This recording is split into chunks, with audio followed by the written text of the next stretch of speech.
Buenos dias, mis amores. Good morning, my loves. I've been grieving lately for things I can't even name, and I thought maybe you might be too, so let's talk about it.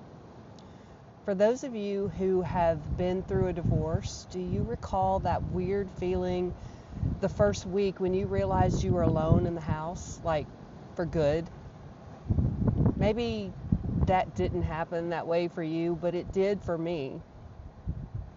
I grieved the person I was in that marriage, even though I wasn't the best version of me.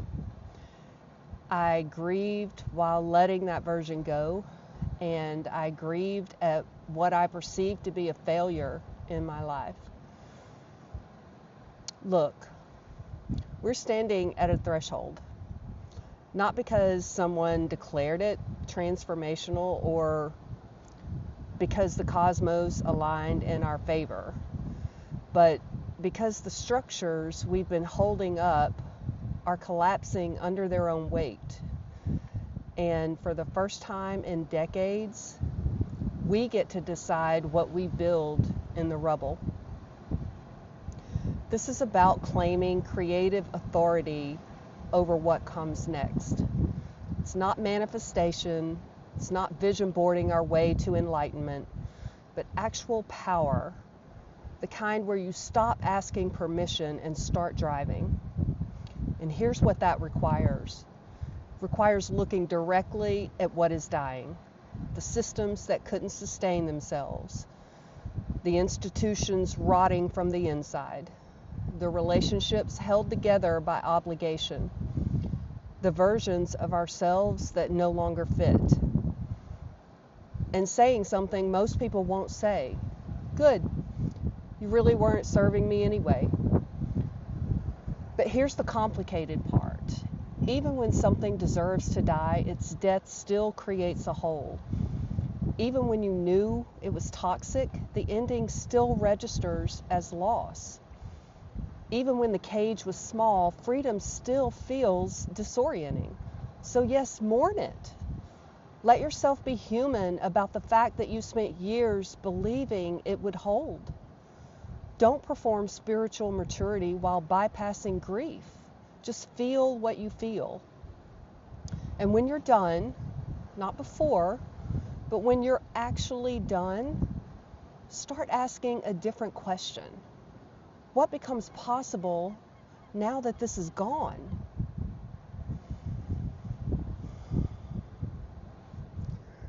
Let's be honest about what's happening. The ground is shifting, not in some abstract philosophical sense, in concrete, disruptive, can't ignore it anymore ways. Economic systems operating on borrowed futures, healthcare structures that can't actually care for people, political institutions more committed to self-preservation than function, social contracts nobody remembers signing, but everybody expected to honor. And here's what nobody wants to admit. Some of these things needed to break. They were built on extraction, not sustainability. They required our compliance and not our participation. They demanded our silence in exchange for the illusion of stability. So when I say the collapse was inevitable, I'm not being cynical. I'm being accurate. But accuracy doesn't erase the grief. You can know something was broken and still feel gutted when it finally shatters. You can recognize the cage and still panic when the door swings open. You can understand intellectually that this needed to happen and still feel terrified about what happens next. That's not weakness. That's being awake to the complexity of what you're living through. So grieve it. Not the fantasy version where everything was fine, but the real loss of what you thought you could count on. The years you spent building inside systems that weren't built to last. The energy you poured into making something work that was designed to fail. The trust you extended to structures that never really earned it. So feel that. Sit with it. Let it move through you without rushing to fix it or find the lesson. And then, when grief has done its work, ask yourself what you actually want to create in its place.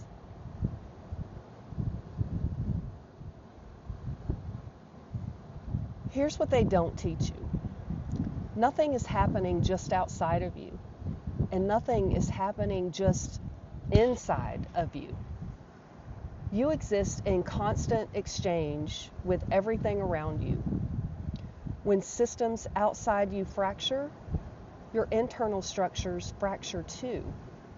Your nervous system registers instability. Your body holds the weight of uncertainty. Your capacity for optimism erodes, and your ability to function the way you used to diminishes. This isn't failure, it's responsiveness.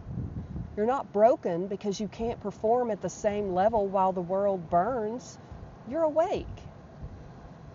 And it works the other direction too.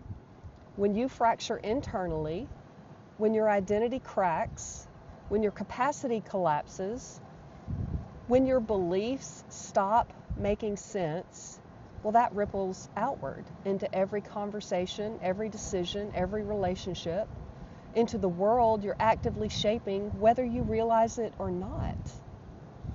Most people live in denial of this feedback loop. They treat the outside world as something happening to them, or they treat their internal experience as private territory that doesn't affect anyone else. But honestly, neither is true. You're not separate from the systems collapsing around you. The systems are not separate from the beliefs collapsing inside you. And the moment you start paying attention to how these two realities inform each other, well, that's when things really get interesting. That's where creation actually begins. Not in pretending you're untouched by what's happening. Not in pretending your inner work doesn't have outer impact, but in recognizing the truth. You are always in relationship with reality, and that relationship is where your power lives. You change how you show up, the world responds differently. The world shifts right under your feet. You adapt or you break. That is the dance. And once you see it, you can't unsee it. You stop waiting for external conditions to improve before you act. You stop waiting for internal clarity before you engage. You recognize that action creates clarity, that engagement shapes conditions, that showing up differently is the actual intervention. We need imagination. We don't need the kind that lets us pretend everything's fine, not that kind that has us manifesting abundance while ignoring material reality, not the kind that confuses spiritual language with actual change, but the kind that sees what doesn't exist yet and builds toward it anyway. We need the kind that looks at collapse and asks, well, what do we need instead? We need the kind that refuses to accept this is just how things are as the final answer. Here's the distinction that matters. Imagination without action is delusion. You can feel the future in your body all you want. You can journal about it, meditate on it, talk about it with your friends. But if you're not taking concrete steps toward it, you're not creating. You're consuming someone else's vision and calling it yours. So what does embodied imagination actually look like? I think it starts with getting ruthlessly honest about what's real.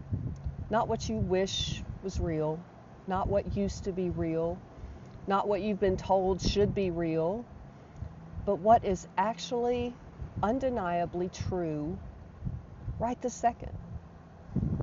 Maybe it's the job that's draining you. Maybe it's the relationship that's eroding. Maybe it's the identity that doesn't fit anymore.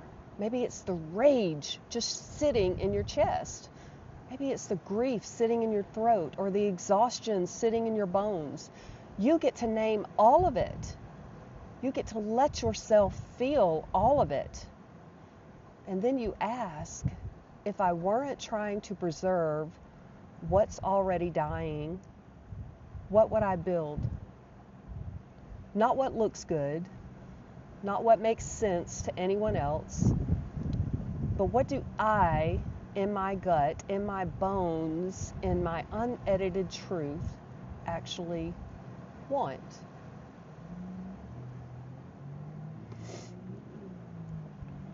Here's the uncomfortable truth. You don't get to opt out of creation. You're already doing it every single day. You do it with what you give your attention to, with what you refuse to tolerate, with what you say yes to, with what you walk away from, with how you spend your time, how you use your energy, what you're willing to disrupt, and what you're willing to protect. You're creating something. The only question is whether you're doing it consciously. Most people aren't. They're reacting, just surviving, managing the chaos, putting out fires. And hey, that's valid. There are seasons where survival is the only option. But if you want to do more than survive, if you want to actually shape what comes next instead of just enduring it, you have to shift from reaction to response, from managing to creating. You've got to move from coping with collapse to building something new.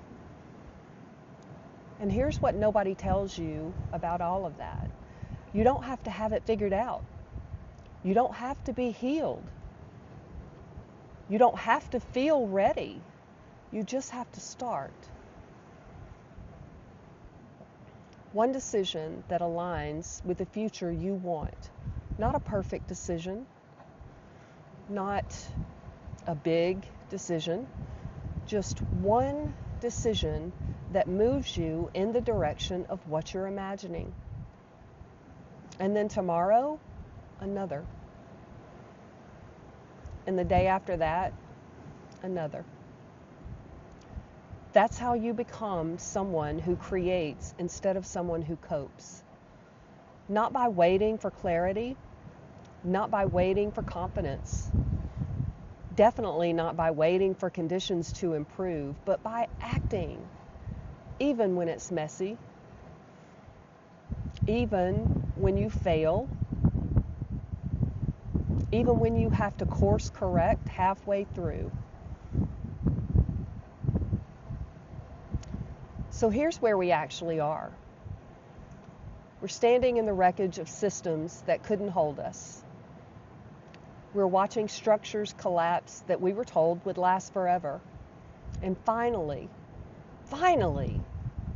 admitting we're not surprised. We're grieving what's gone. We're feeling what's real.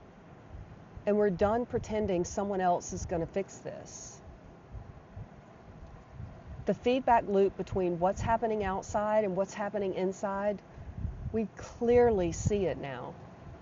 We understand that we're not separate from the collapse, and we're not separate from what gets built next. We're using imagination not as an escape, but as architecture. We're seeing futures that don't exist yet. And we're claiming our role as the ones who bring those futures into form. This isn't inspiration. It's instruction. The world is shifting. What are you building in response? Not someday, but now, right now. Stay strong, my loves. We just aren't done here yet.